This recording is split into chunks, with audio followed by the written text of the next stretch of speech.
प्रिय छात्रों, हमारा चैप्टर चल रहा है विलयन। इस चैप्टर में कल हमने बताया था कि पाषाण दाब क्या है और पाषाण दाब को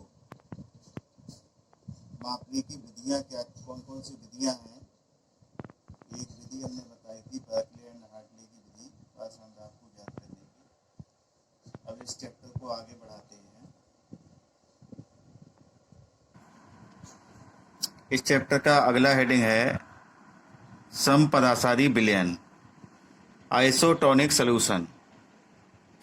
इसकी परिभाषा देखिए, समान ताप पर ऐसे विलयन जिनके पाषाण दाब समान होते हैं समपदासारी विलयन कहलाते हैं।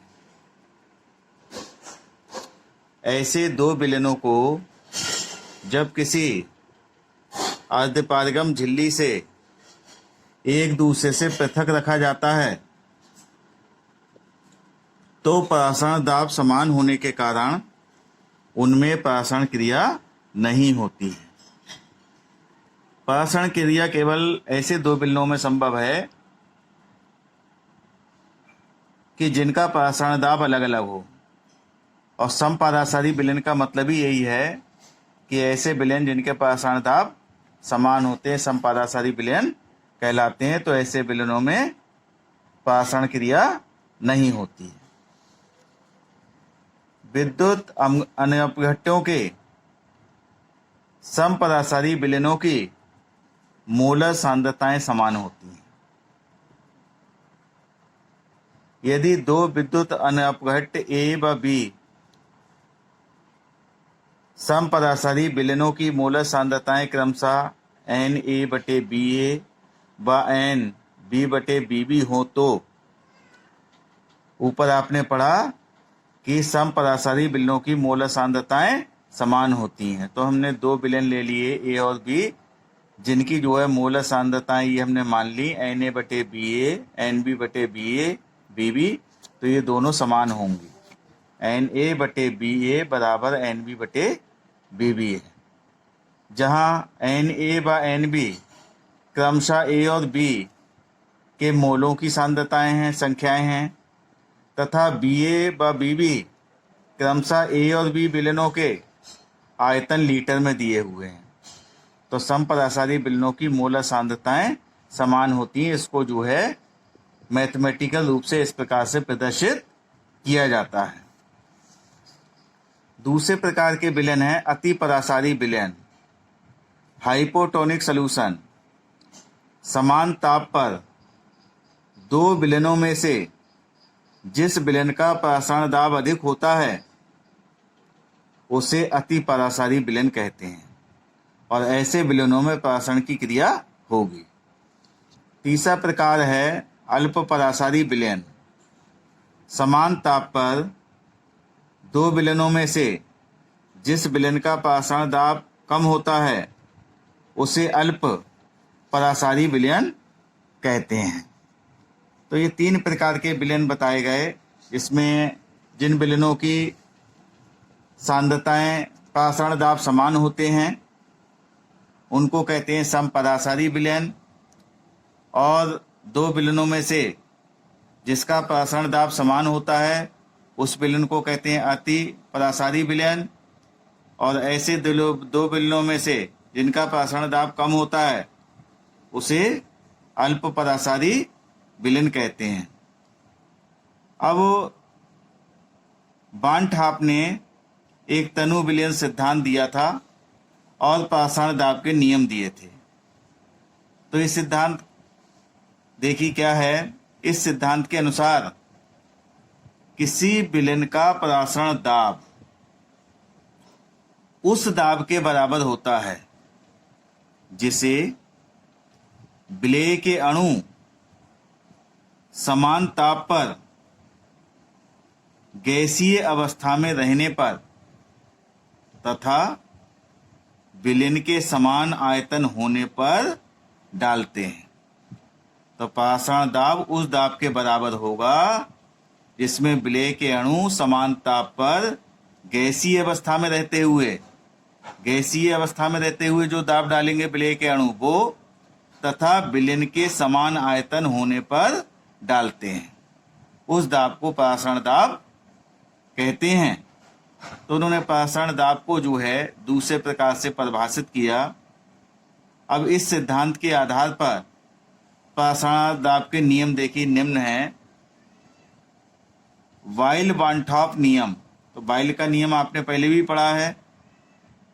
अब यहाँ बांठॉप ने मिलकर वाइल का नियम जो था वो गैसों के लिए था।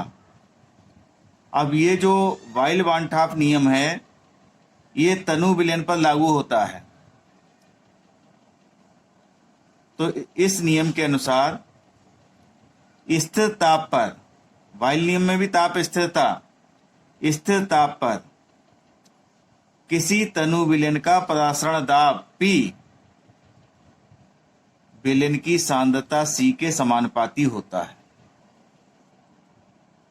तो देखिए वाइल के नियमानुसार क्या हो गया, वाइल बांठॉप के नियमानुसार P समानुपाती हो गया C। परासरण दाब ये समानुपाती का चिन्ह है, समानुपाती हो गया सांद्रता के।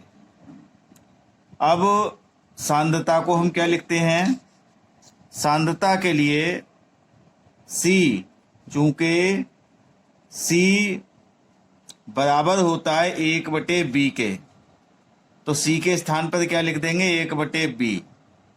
तो P समानुपाती हो गया 1/B। B को इधर ले आए हम तो गुणा में हो जाएगा, या इसको पहले समानुपाती का चिन्ह हटा दें बाद में ले आए। समानुपाती का चिन्ह हटाया हमने तो P बराबर K, एक नियतांक लगा दिया, गुणा 1/B। B को इधर लाए तो PB बराबर K हो गया, जहाँ K एक स्थानांक है। तो यही जो है गैसीय अवस्था में भी यही नियम था, PB बराबर K था। आपको ध्यान हो फर्स्ट ईयर में पढ़ा था आपने, इसमें भी यही नियम आया, PB बराबर K। अगला नियम है चार्ल्स बांठॉप नियम। तो गैसीय नियम दिया था चार्ल्स ने, या इनने बांठॉप के साथ मिलकर विलयन के लिए इस नियम को दिया। तो इस नियम के अनुसार स्थिर सांद्रता पर चार्ल्स ने क्या स्थिर किया था, वहां पर गैस में दाब, यहां पर सांद्रता स्थिर है, बाकी चीज सेम है। स्थिर सांद्रता पर किसी तनु विलयन का परासरण दाब P विलयन के परमताप T के समानुपाती होता है। तो इस नियम को हमने फार्मूले के रूप में लिखा, तो P समानुपाती का निशान T, P क्या है परासरण दाब, समानुपाती होगा परमताप के। तो यही आपने लिखा है, परासरण दाब परमताप के समानुपाती होता है। यहाँ पर T को हम इधर ले आए तो बटे में आ गया, समानुपाती का चिन्ह हटाया तो एक नियतांक आ गया K, यह स्थिरांक K एक स्थिरांक है। एवोगाड्रो का नियम भी वहाँ पढ़ा था आपने, ये बांठॉप के साथ मिलकर विलयन के लिए है। तो देखिए क्या नियम है ये, इस नियम के अनुसार समान ताप व समान परासरण दाब पर भिन्न भिन्न तनु विलयनों के समान आयतन में उपस्थित विलेय के अणुओं की संख्या समान होती है।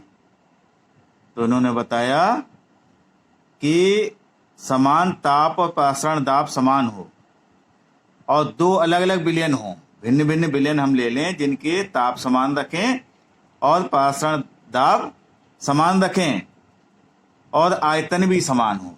तीन चीजें समान हो गई, समान ताप, समान परासरण दाब और समान आयतन।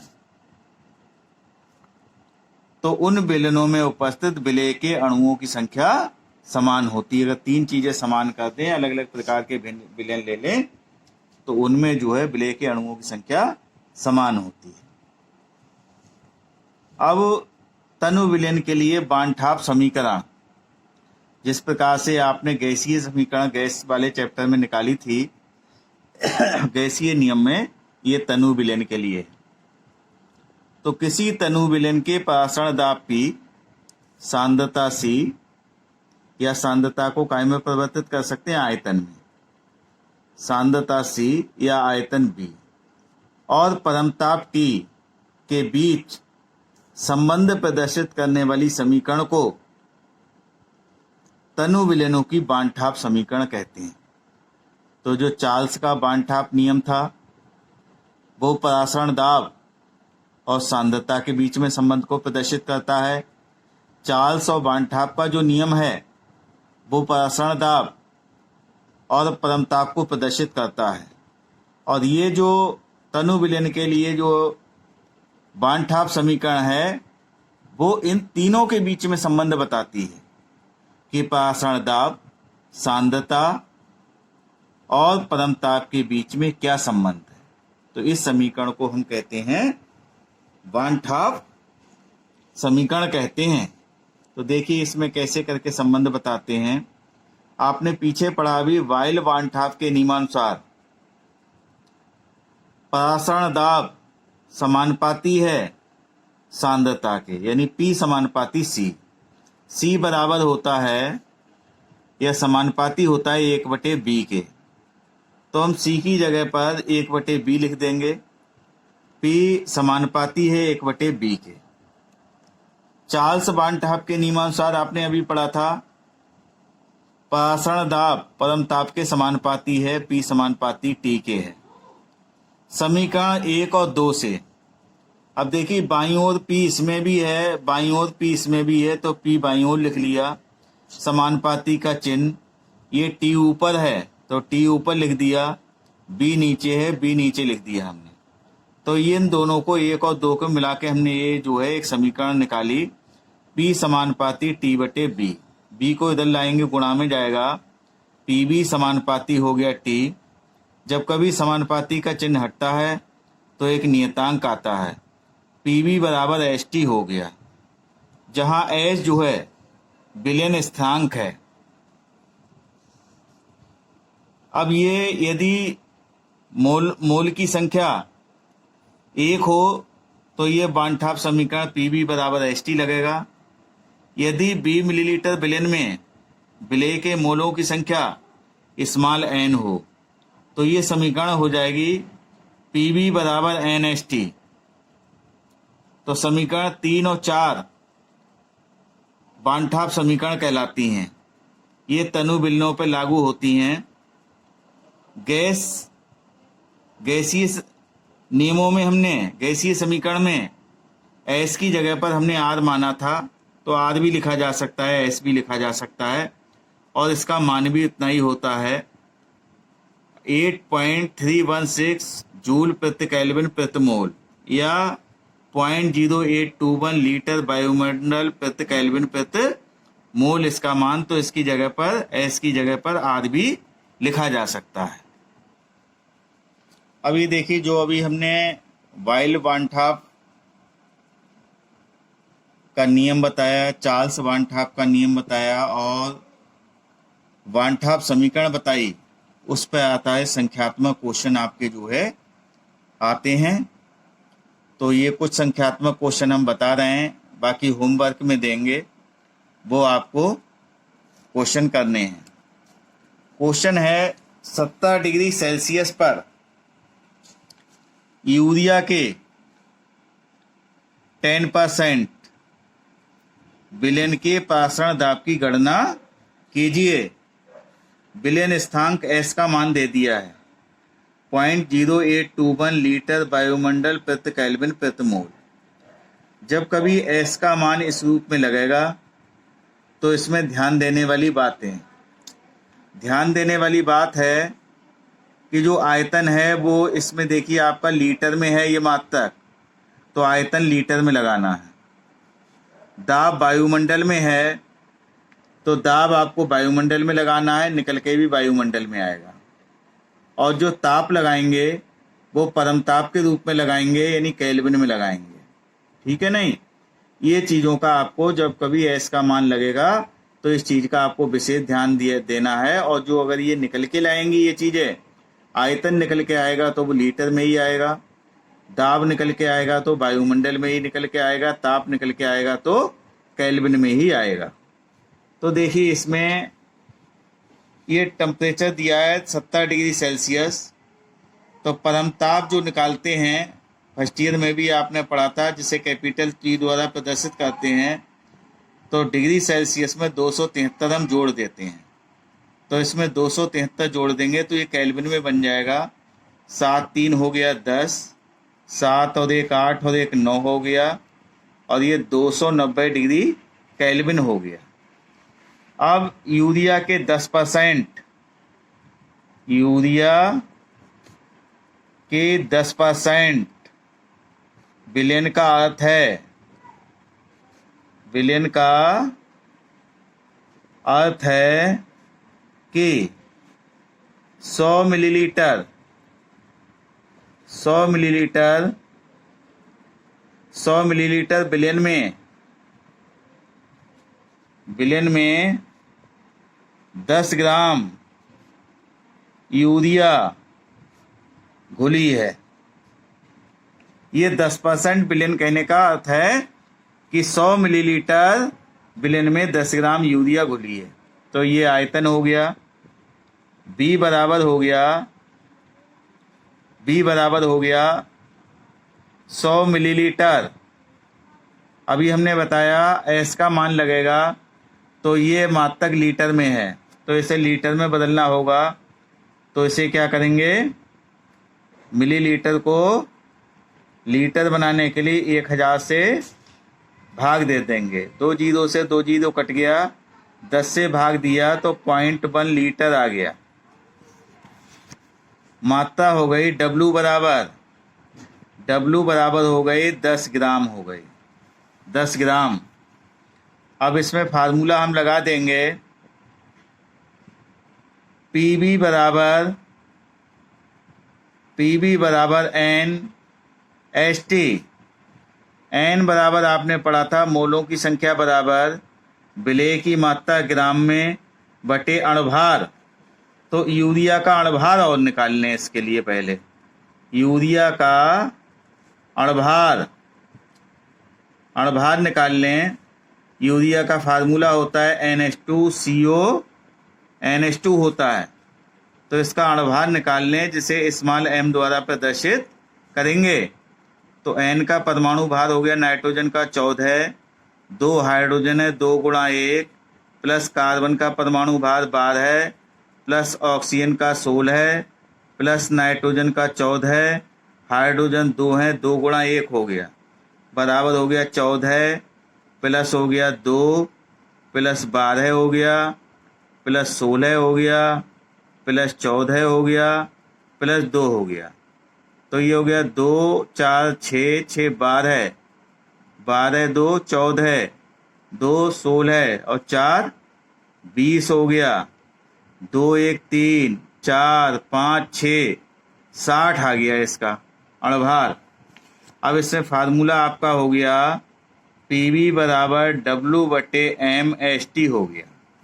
अब सबके मान पता है, प्रसारण दाब निकालना है, P का मान निकालना है, B का मान हो गया तुम्हारा आयतन लीटर में हमने निकाला है 0.1 आया है, बराबर W है 10 ग्राम, M आ गया 60 गुणा S का मान 0.0821 और T का मान 290 आ गया।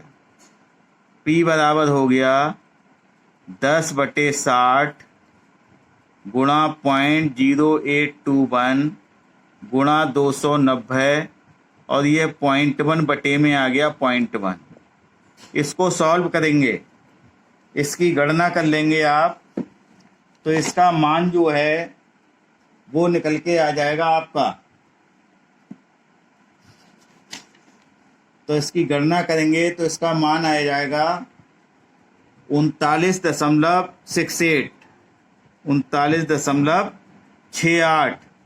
अब हमने बताया था ये काय में आएगा, दाब वायुमंडल में आएगा, वायुमंडल में आ गया दाब। तो ये फार्मूला, जहाँ पर एक चीज़ और ध्यान देने की है, अगर ग्राम में मात्रा दी है या निकालनी है तो ये फार्मूला लगेगा PV बराबर W/MST लगेगा ये फार्मूला। अब देखिए दूसरा सवाल, क्वेश्चन नंबर दूसरा।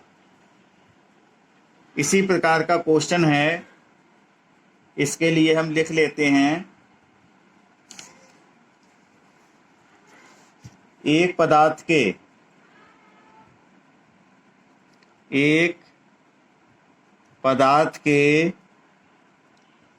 45 ग्राम प्रति लीटर वाले विलयन का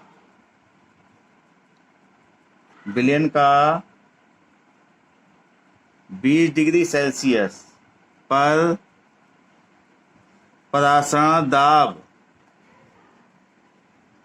3.2 वायुमंडल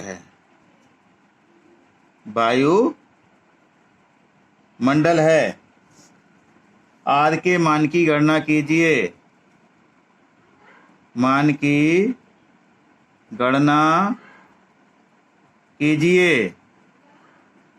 पदार्थ का अणुभार 342 है।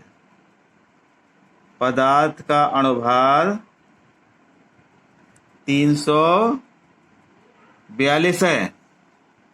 ये उसने दे दिया आपके लिए। अब क्या क्या दिया है देखिए। ये दे दिया आपने W बराबर हो गया 45 ग्राम।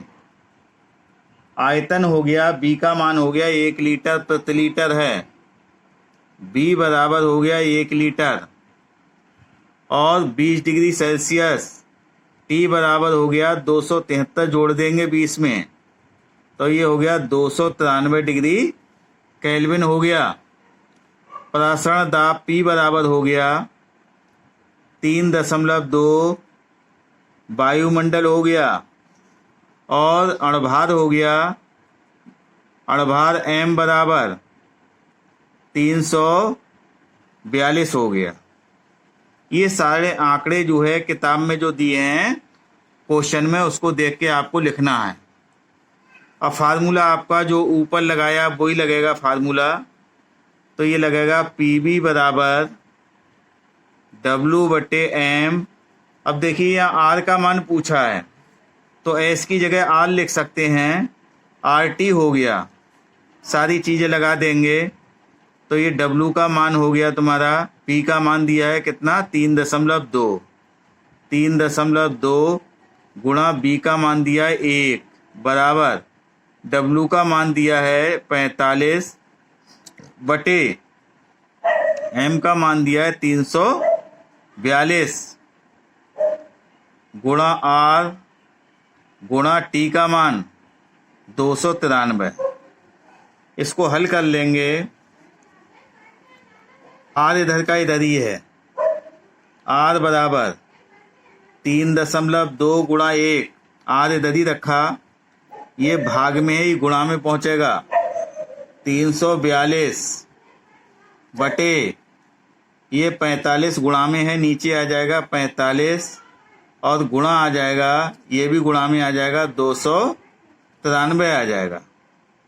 इसकी गुणा भाग करनी है हमें, इसको हल करना है तो ये निकल के हमारा आ जाएगा 0.083 लीटर वायुमंडल प्रति केल्विन प्रति मोल। तो इस प्रकार से ये सवाल जो है डायरेक्ट फार्मूलों पे आधारित सवाल हैं और आप आराम से इन सवालों को निकाल सकते हैं। कल मैं होमवर्क में कुछ सवाल दूंगा आपके लिए, वो सवाल आपके लिए अपनी नोटबुक पर करने हैं।